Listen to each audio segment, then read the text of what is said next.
செம்பருத்தி டீ வைக்கிறேங்க. செம்பருத்தி பூ பொரிச்சிட்டு வந்துட்டேன். பொரிச்சிட்டு வந்துட்டு இந்த இதில் இந்த இதை கிள்ளிடணுங்க. இதில்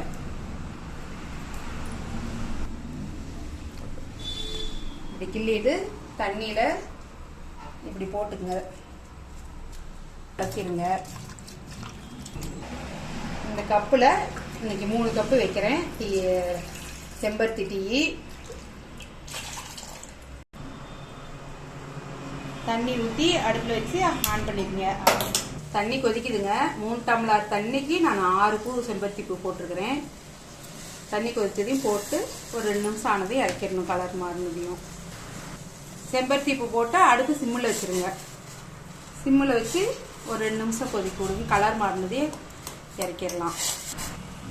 2 நிமிஷம் ஆயிடுச்சுங்க. கலர் மாறிடுச்சு, இறக்கிடலாம்.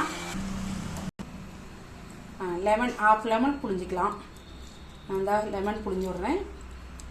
அதில் விதை இருந்தால் விதையை எடுத்துடணுங்க. இப்போ இந்த செம்பருத்தி டீயை அதில் கப்பில் ஊற்றிக்கலாங்க. பாருங்கள், கலர் மாறிடுச்சு. உங்களுக்கு நாட்டு சக்கரை வேணுனாலும் போட்டுக்கலாம். நான் இன்றைக்கி தேன் கலக்கிறேங்க. தேன் 1 ஸ்பூன் கலக்கலாம். உங்களுக்கு எது விருப்பமோ அதை போட்டுக்கலாம். நாட்டு சக்கரை வேணுனாலும் நாட்டு சக்கரை போட்டுக்கலாம். தேன் வேணுனாலும் தேன் ஊற்றிக்கலாம்.